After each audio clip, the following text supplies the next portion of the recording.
Thank you for joining us. I'm Jen, and this is Liberation Hour. Today we are speaking with my good friend David, who is a former inspector with the Canadian Food Inspection Agency from 1999 to 2015. Since such time, Dave has gone vegan and become a voice for the voiceless. We are so honored to have him speak with us today and share his story for the first time ever here on Liberation Hour. Dave, thanks so much for being with us today. Hi, Jen. Thanks so much for having me. I appreciate it. Of course. So I know that you've been wanting to share your story with the world for quite some time, at least as long as I've known you. So I want to start by asking, why now? Yeah, so like you said, I've been waiting to sort of share my story. I guess I wanted to kind of construct it in a way that would be most impactful. Just like you said, because I am now vegan and I am an animal rights activist, and I wanted to make it, like I said, powerful and get to a large audience. And especially with today, what's going on, the climate of today. So yeah, I really wanted to speak to this moment, this particular moment, just because it's, well, it's obviously a scary time for everyone. And, you know, I kind of flash back to when I did work, or when I worked for the CFIA as an inspector, sort of during a crisis time, when we had an outbreak. So we had an outbreak in 2015 and also early 2000s, and in 2009 there was a swine flu. So in 2015, I was part of the group of people that were sent to be part of sort of the outbreak response team. And you know, what I learned from that, and what I saw and what I heard, it just really like stuck with me.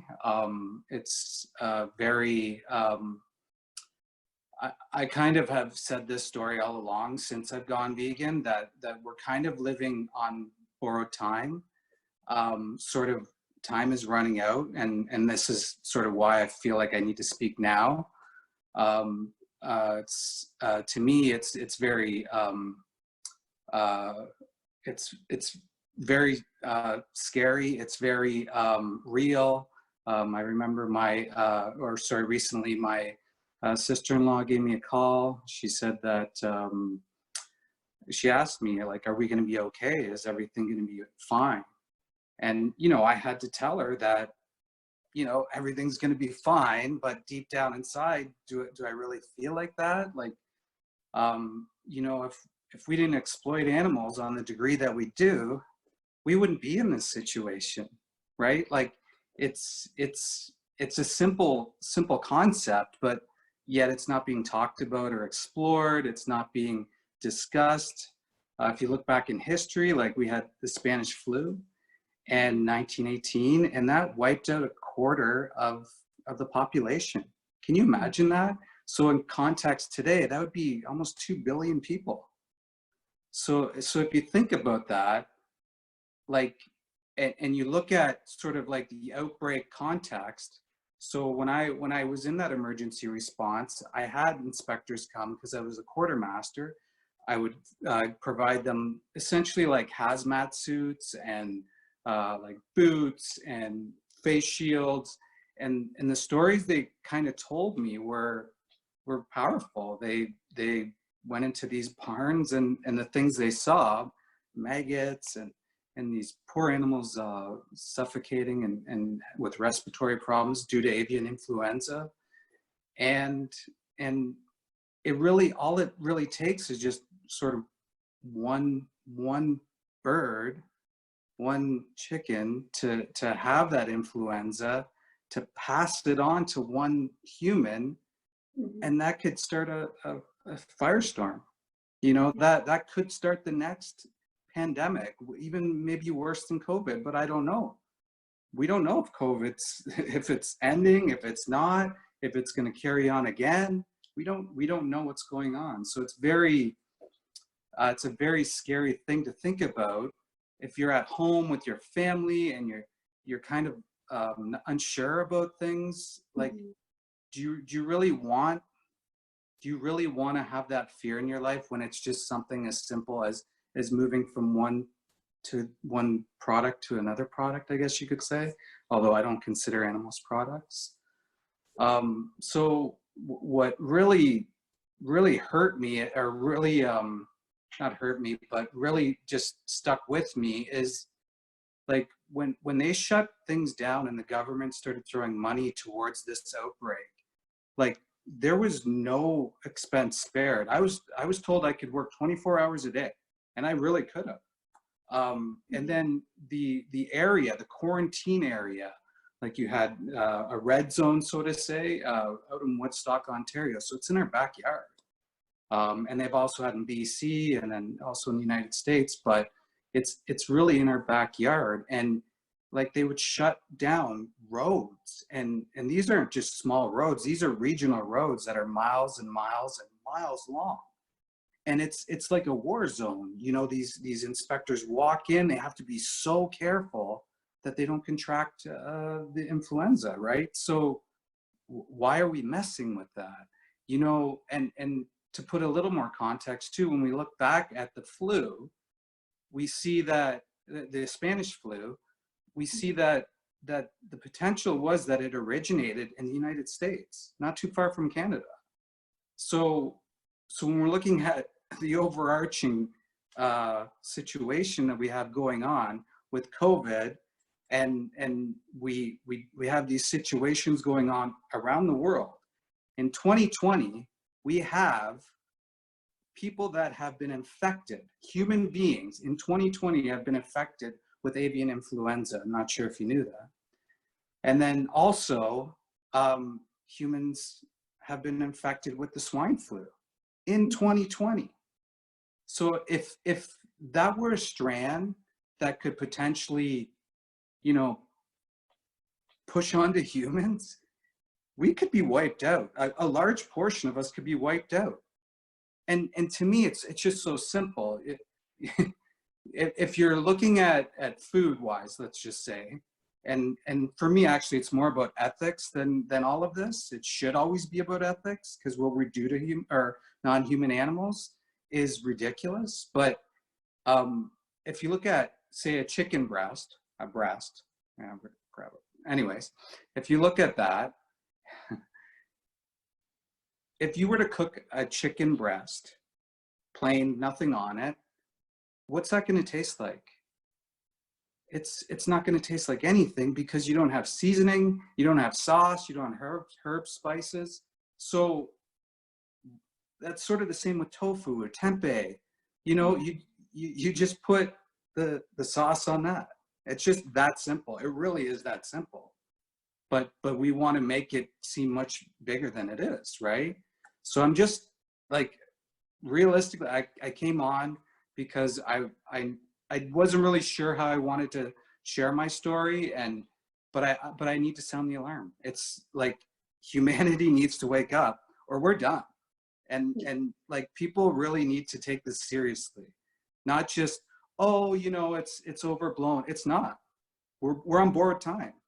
So sorry to get so pumped up about it. It's been inside me. I've said it before, and you know, like I fear for my nephews. Like, do I want them being in the same situation we are now when they're older? Do I want my sister-in-law calling me and being scared for her life and not sure what to do with her kids? If you're at home and you're somebody who has a kid, you know, like, there's that fear. And do you really want to live in a world like that when it's just something that's so simple? So yeah. Well, yeah. I appreciate your passion, Dave. I think it's very valid, being that you worked in the industry for as long as you did, and you know, this is the first time that you're speaking on behalf of all of that. So I appreciate your bravery, and I think let's just get right into it. I'm sure people are curious as to what your role in the industry was, how you ended up there, and how it affected you. Yeah, so I guess it's kind of going back to my grandparents. They immigrated here from Portugal, and essentially, when a lot of people from foreign countries come over here, the jobs that they go into aren't, the greatest sort of jobs, right? So my grandfather, my grandmother, my mom, my aunt, and my uncle currently works as an inspector still.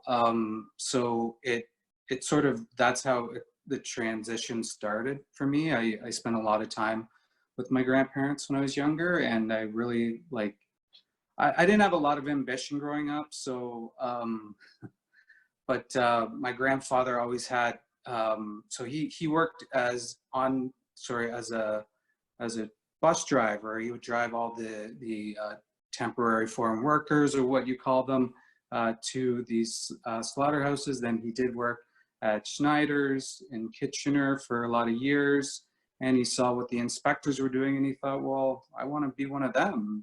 Their job looks a lot better than what I'm doing. So he befriended a few inspectors, Tom Graham, who recently passed. Sorry to his family for that.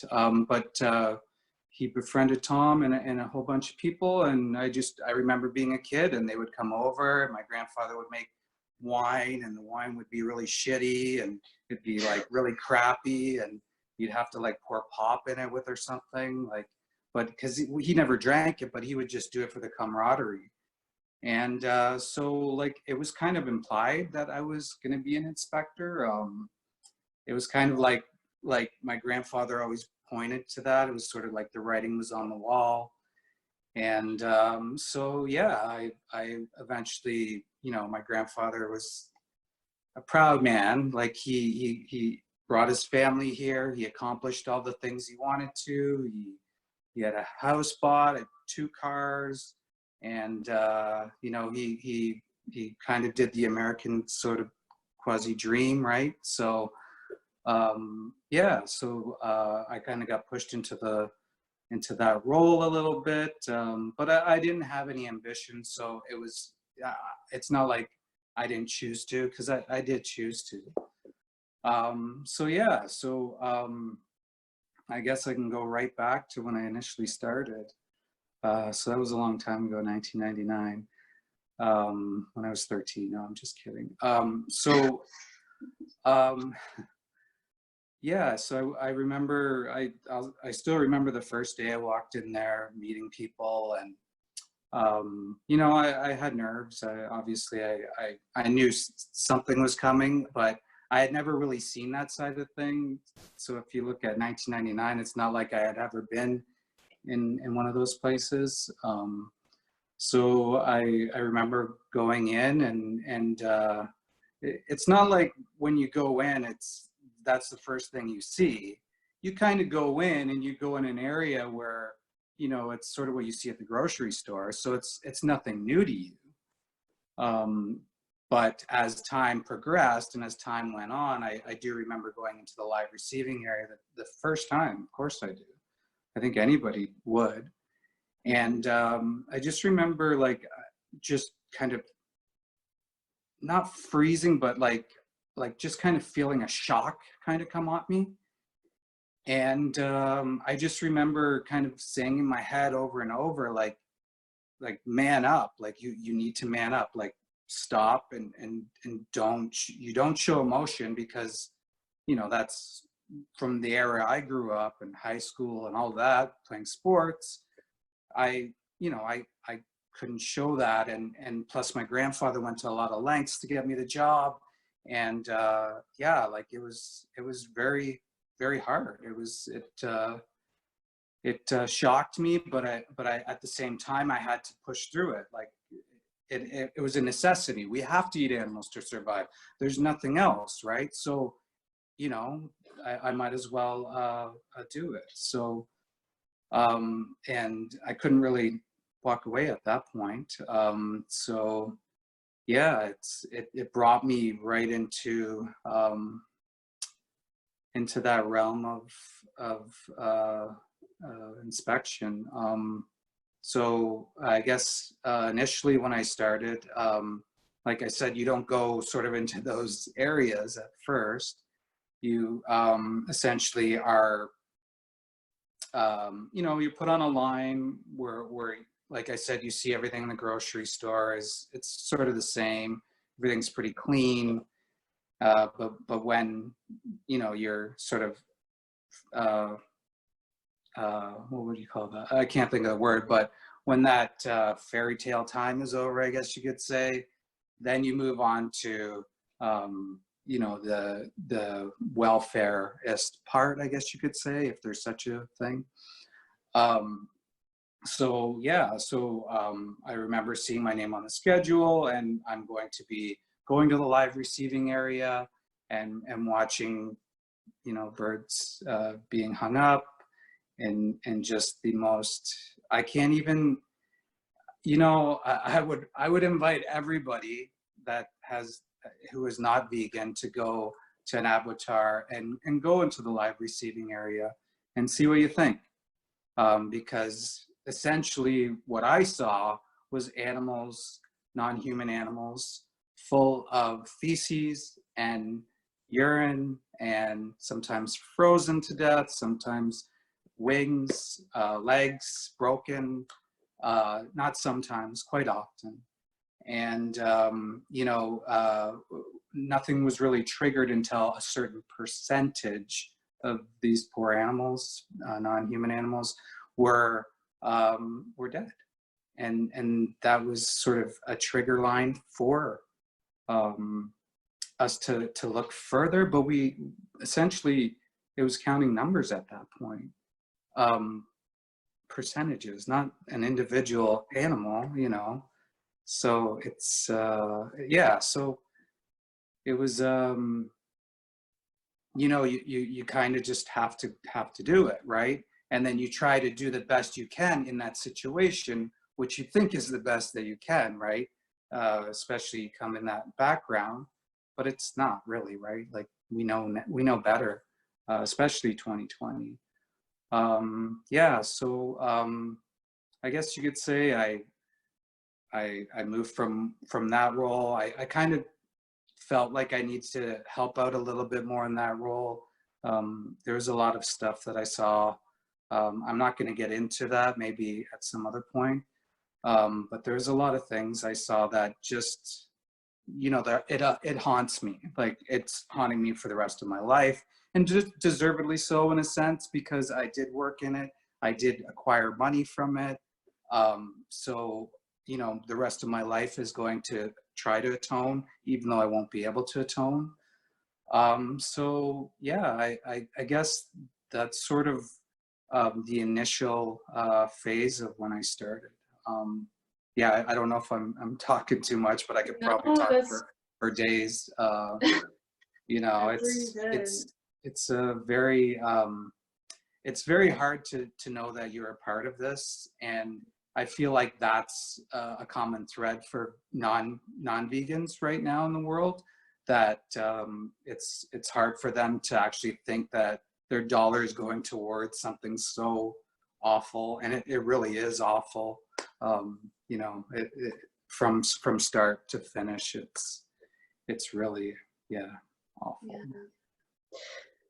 Well, thank you for sharing all that. What would you say is something that before you started in the industry you weren't aware of, and that shocked you? I know you spoke a little bit about the feces and the frozen birds. Did you have anything else that, you know, that really struck with you? Yeah, I guess it was more like my internal struggle, I guess you could say.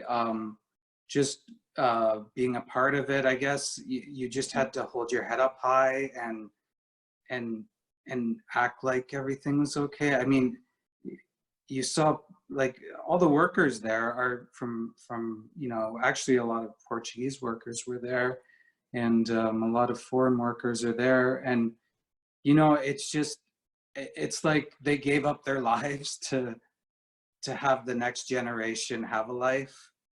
because when you go into a place like that, your being kind of leaves you, like you're kind of shut off from, I guess, emotions and feeling that impact. I just like, it's hard to get into too much detail, but you know, like the whole ego, the whole manlyhood, the whole you know, we need to eat meat, like it's all bullshit, right? Like it's all lies, and it's not really a part of being a man, or having some essential part in this world. Yeah, I just I get flashbacks quite often.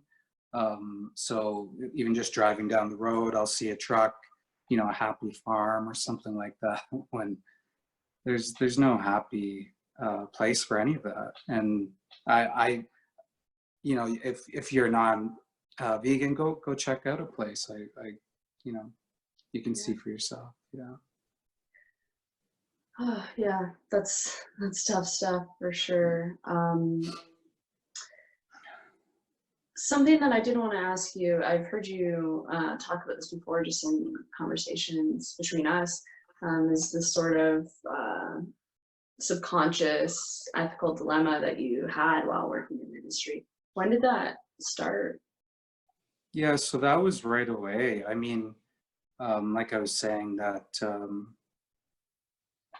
you know, like that first time, especially that first time, and then when you'd see something like some of the things I saw, you know, you can't unsee that. And oftentimes you like, so it's sort of a culture there. You know, I would go to fellow inspector and say, look, you know, this is what I saw.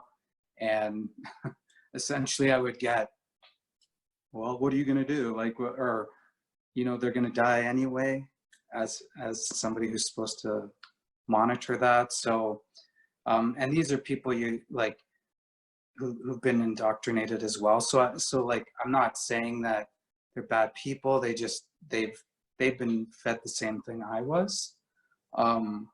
So I just remember, like, oftentimes having dilemmas, ethical dilemmas, and even seeing things that were not allowed, but because of the scale and the mass of it, and you know,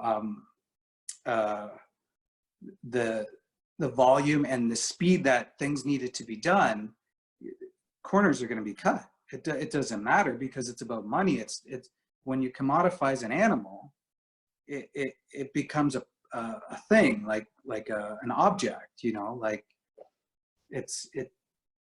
it becomes nothing, essentially, which is completely backwards. So yeah, I definitely, like, I struggled. I shut off my emotions. I've struggled to, I used to be like, I remember, like, back in high, like, I used to be more open to people. I used to be able to show affection. That's the word I was looking for. And I kind of lost that. And then I kind of was out of the slaughter realm for a while. So I kind of like suppressed it. I know I suppressed it. But then at the very end of my career with CFIA, I worked in a unit that dealt with essentially these files that, you know, these poor beings will never have. You know, they're locked away in a filing cabinet, images and things that, you know, like out of a horror movie, but actually real, that you'll never, you know, you'll never be able to, they'll never have justice. And like, I don't care if you're the worst human in the world, you would not want to see what I saw. And after that, like after working in that unit, and it was for a short time, that's when I really shut down and sort of I guess, suppressed a lot of my emotions and such. So, yeah. Rightfully so. I don't know how anyone could work in that industry without doing that. I think that's a necessity because, you know, when we look at our dogs or our cats or any other animal, we know that they're individuals. So exposing yourself to that kind of violence, to beings that you know are individual, like they have personalities. I can't imagine what that could have been like. So again, I thank you for sharing all of this with us. I think right now we'll take a short break, just a few seconds here. We'll play some music, show some pictures, and we'll be right back. We don't want hate, no, no.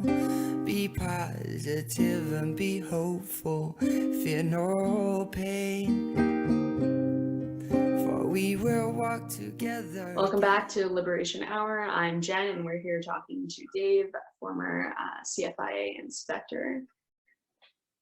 So I want to start on a new note now that we've had our little break. And I want to ask you, in your opinion, being someone that has worked in the industry, something that we commonly hear is that, you know, we can slaughter humanely. So I just want to know, do you think that there's a humane way to slaughter? Sorry, I'm laughing a little bit at that. So, a humane way to slaughter. I guess maybe I'll throw that back at you, Jen. Is there like a definition or something that can kind of define that? Humane? Yeah, so I Humane? think the Oxford Dictionary defines humane as to show benevolence or compassion. Right. Yeah. So I guess the question I would have to everyone, I guess, would be, can we compassionately kill a being that wants to live? Is that even possible? I guess that's the way I would answer that. And then maybe just a footnote on top of that is, you know, we have all these analogies, euphemisms, I guess you can call them. So we look at free range, free run, organic, pasture raised. There's a plethora of them, right? Like there's so many of them. And then we look at, like, you know, meat, not animal flesh, or we look at pork and you know, just steak and all these words that are kind of cleverly, I'd say, marketed by the industry. Because if you called it what it is, you know, I don't think people would really enjoy that. And I guess I kind of flash back to when I worked in the agency and looking at some of the conditions. I don't think that people would salivate when they see sort of an animal being hung up and defecating all over themselves. And I'm sorry to be a little bit, you know, a little bit forward with that, but it's the truth, right? Yeah. I don't think anybody would be happy with seeing an animal's neck slit and blood coming like, would you salivate to that? So why are we masking or masquerading? And why are we, you know, having sort of like bills like 156, sort of hiding what's going on? If we actually really enjoy these products, we should just call it what it is, right? Products. Yeah. Not really products, but sorry, yeah, I kind of went off a little bit there, but. That's okay. So you talked a little bit about the conditions there, like, but do you think that if we're like, it didn't happen in the way that does, and that it was an ideal scenario of, you know, whatever someone would describe a humane killing to be like, It's unexpected. They don't feel any pain. Would you call that humane? Yes. So again, I guess the question would be, we talk about, you mentioned benevolence and compassion, and maybe some people actually do care for the animals that are there, but oftentimes they'll send them on the slaughter truck that's going to their impending death. And the conditions that these animals are housed in, so you look at, you know, a cow essentially losing their calf just for baby cow's milk, like, and then, you know, you look at like a chicken, for example, backyard hens or whatever you want to call it. These conditions are bred to have some form of exploitation. And let's just say, pretend that chickens weren't genetically modified the way they were, producing eggs, you know, it's over 300 and something a year compared to 12 or 17, which is what it used to be. Let's pretend it's the most humane way possible, or that word, whatever you want to call it, welfarist or humane. Would you like to be, you know, humanely killed and eaten? Like, it's context, right? And we're animals too, and we should be stewards and guardians, and we should actually be standing up for those who don't have the voice like we do, but have their own voices. And if we're going to define animals in that light, that's called speciesism, and we shouldn't be we should show some compassion and benevolence. And quite honestly, if you were able to communicate with an animal, they want to live as much as we do. When you hurt an animal, when you step on your dog's foot by accident, or when, you know, they bump into something and they make a noise, you know, they feel pain. And who are we to be the superior speciesist community and be these overlords to judge how an animal feels, a non-human animal feels? And who are we to define that? So I guess the question is, you know, how can you compassionately murder an animal, a non-human animal? How can you compassionately murder someone who doesn't want to die? And that's a question, I guess, for everyone. Yeah. Thank you. That's a great answer. So I guess I want to, at this point, take a moment and kind of open up the floor to you to send out any message to any former industry workers. I'm hoping that there are some watching out there, and if there are, what would you like to say to them? Yeah, so that's great, great, Jen. I want to maybe go back a split second there. So just so you know that like when people do start working in these industries, oftentimes I would say the majority of people contract a pathogen. So for my case, for example, and this is probably a story that I'm going to be sharing at some point in the future.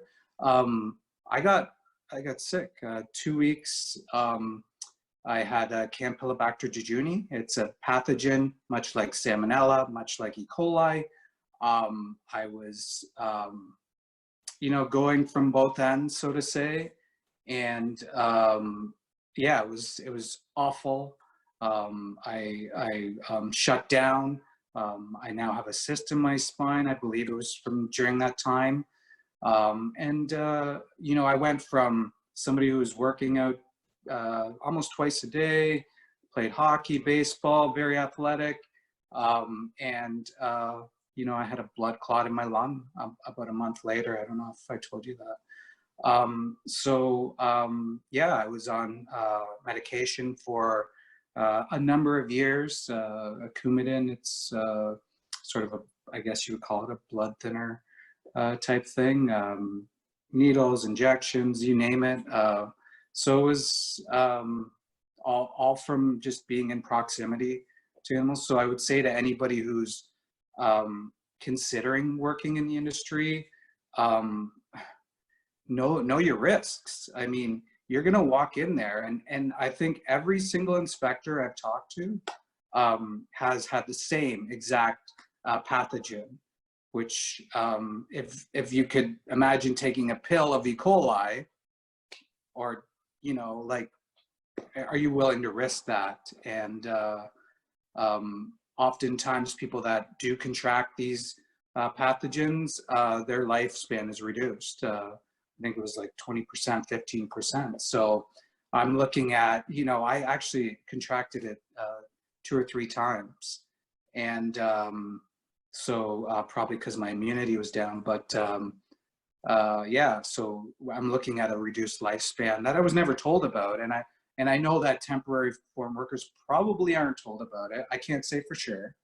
Yeah. But again, I would just tell anybody who's considering working in the industry, please look into it and have the right information.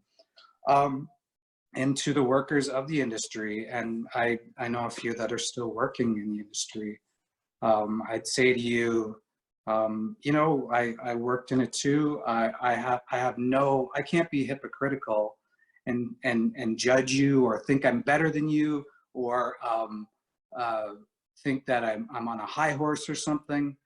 I'm just going with what I was told, like my internal being is telling me, what you told me a number of years ago that I should have went with. And I know you feel the same. I know you do. We all want, we all have compassion. We all care. And I've spoken with a number of you, and some who work in the industry still, some that don't. And I'd ask the ones that do, like, you know that it's 2020. We see the things that we've seen. We understand that there is an option, and it's very real now. It may not have been before, but now it is. So I'm calling you out and holding you accountable to that, because I know in the long run, it's probably better that somebody does call you. I wish somebody would have called me out, but I was told this is the way it is. This is how it's got to be. You know, men eat meat and shit like that, right? So you guys and girls and whomever, think about it. Think long and hard about it. Is your pension or your the rest of your life kind of worth it? You walk into that place, you have that chance of contracting Campylobacter, E. coli, Listeria, Salmonella, whatever the pathogen is. And it's not to make these pathogens seem minimal. Look them up. They're very dangerous. People have died. Look at Walkerton. People died because of feces that ran down in the water. Like, people die from these viruses. And I would suggest also too that, you know, animals get sick too. And I think it's one point that I forgot to mention is that, you know, when we test, or when I worked for the agency, we tested for residues. We tested for antibiotics. We tested for, and I know in the US, I think it's something like 200 drugs they test for. 200 different drugs they test for. They test for antibiotics, chemicals, toxins, pesticides even. So you're essentially walking into that risk all the time. And you're essentially, as a consumer, like, having to cook this out, and people are still getting sick, and even the animals still might be sick, and that might make you sick. Like, there's a reason why there's a regular flu going around. There's a reason why I'm trying to sound the alarm and say, look, world, like, wake up. All you have to do is go to a live receiving area in a slaughterhouse to see why, or go bear witness and see a truck that comes with a soup of fecal material and urine and fear and whatnot. So again, I'm imploring the people that work in the industry to think about where they want to be, where they want their family to be, especially with all that's going on. Let's think twice about it. And if you ever really want to reach out to me, I've had a number of people reach out to me. I'm looking to do something a little bit further down the road. That's kind of why I was holding off on my story a bit, because I'd like to share some of these stories. And if you feel like confident enough, or you don't even have to share your story with the world, I'm here to listen. And I have a community here that's here to listen, to not judge, because we just want it to end. We don't care how it ends, we just want it to end. And it needs to stop, and it needs to stop somewhere. And it's when people start to realize that in this day and age, and especially with the fear and what's going on now, it's time to make a change. Yeah. Absolutely. Yeah. That's great. And I know that you mentioned that you're working on something. What can we expect to see from or see from you in the future? Yeah. So I think you know, Jen and I have we have some creative ideas that we want to work on, and we hope to get that going sometime. It's actually pretty hard, you know, when you're working, or when you know you're not getting paid for being an activist. Is another point I kind of want to point out to maybe vegans and some others, to say, like, you know, maybe we can support each other in different means, because and maybe I'm going to go off a little bit here of our plans, but to be vegan is just to be plant-based is just to allow the status quo and not really take up sort of a fight or plight against what's going on. But I'll leave that there. So I would suggest maybe, you know, supporting activists as much as you can. And then for the other side of that is, yeah, we essentially want to create a documentary sharing some stories of workers all in the industry, any form of the industry, whether it's a farm, whether it's slaughter, whether it's transport, you name it. Come contact us. I'd love to hear it, and support you however I can. So, and Jen as well. Awesome. Yeah. Well, I'll take a little back step, and I just want to ask you, I'm sure our audience is curious to know how you came to veganism and the AR movement. Yeah, so great question, Jen. I guess it was like, I was kind of looking towards that realm. Actually, I think at the very tail end of my career, in 2015, and my former partner, she actually really helped me out, and I give her kudos to visualizing and seeing this happen to start. And so I went to, I hate saying it, but I went vegetarian, because vegetarian's probably just as bad, or, you know, it's really bad. Like cows and chicken, like they suffer like beyond comparison. But I went vegetarian, essentially ate a crappie, kind of went back and forth, flex, I guess you could say. So it was a little bit of time later that I started looking into the science and a little bit of the data, because I was haunted, so to say, by what I was a part of. And I didn't even know what the fuck a vegan was, to be honest. So I was like, that's weird. And then, you know, being vegetarian to me was kind of weird too, because I was like, well, you're missing stuff. It was all, you know, stuff that I've been fed, you know, like.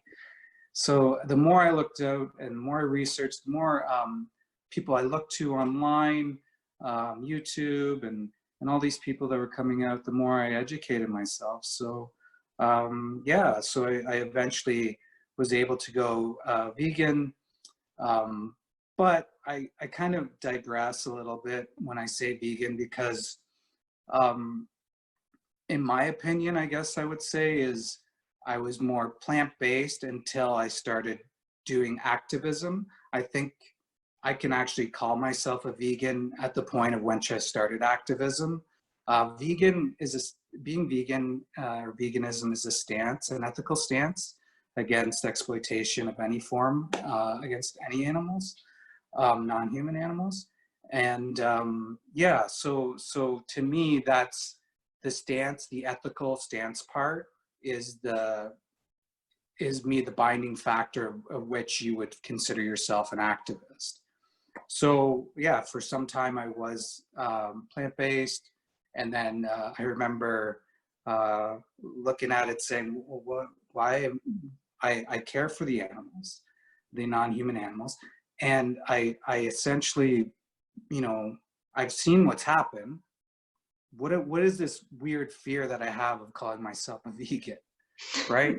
So, and I guess, sometimes people might think of it as a high horse or something like that, but I guarantee you every vegan that you would ever talk to will essentially say the same. They'll say, you know what, I used to eat meat. I'm not trying to be hypocritical. How can I be, right? Nobody can be. Yeah, that kind of led me into activism at some point. Cool. Yeah, I know that we've talked about this before, obviously, and I know there was a couple people that kind of inspired you. Did you want to speak a bit about that? Yeah, sure. So if you haven't seen Dairy is Scary, Aaron Janis, wow. So I remember watching it a number of years ago, actually, when I was vegetarian. How could I be vegetarian? Anyway, so, and it's so true. It's sort of one of the last things I saw working in the industry was something similar to what Aaron's video had showcased. And it was so well done, and she's an incredible being, and it was so well done, and it just really stuck with me, resonated with me. And I'm not the only one. You can look at how many views, right? Like, it's crazy. So if you're struggling to kind of think about why, or why would you go from vegetarian to vegan or plant-based, this is something you should watch. So it really, that essentially turned me to go plant-based, I guess you could say.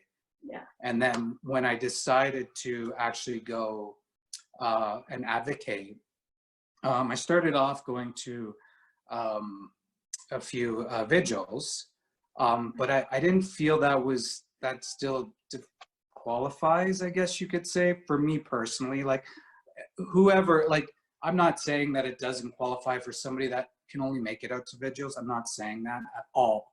But for me, the ethical stance part and actually speaking to a human being kind of makes me feel like I'm an advocate.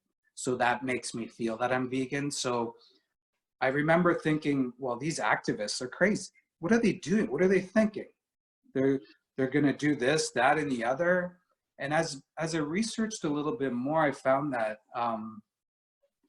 I thought of Paul Bashir there for a second. I felt. Oh yeah. Yeah. So sorry, I'm kind of losing my thought now, but I started doing some research into sort of why people would be activists. Why would that form be any better than just, showcasing yourself? And I found like all these forms of activism, whether you're baking, whether you're sharing a story on Instagram or Facebook, whatever, as long as you're pushing out the message, that is some form of activism. And so I started to sort of creep into that realm. And one video that I watched that just like, it hit me. It was a video by Amy Serrano. And she was in a crowded room, and she just spoke about what change and how change could be created through advocating. And it really, like, it hit home. Like, I was sold that moment. I was like, that's it. Like, why didn't I see this, 20 years ago? I don't know. But now that I see it, there's no going back. I mean, it resonated so much with me, and I can't even explain it. So that's when I decided I was going to join a Q. And so I don't know if you want me to go into that just yet, but you can, yeah. Yeah. So I remember I was, it was the same day as Toronto Veg Fest. Right. And I saw there was a Cube in Waterloo. I lived in London at the time. And I was like, I have to go to this. I'm going to go to this, but I want to go to Veg Fest first. And so I went with my friend Kyla. And so we drove down, did the whole Veg Fest thing. I remember driving back, and I tried to explain it to her a little bit. And she's like, what are you getting me into? And I'm like, I don't even know what I'm getting into. This AV stuff, they wear masks. I don't know what the heck that is, But I did watch some outreach on it. It was very powerful.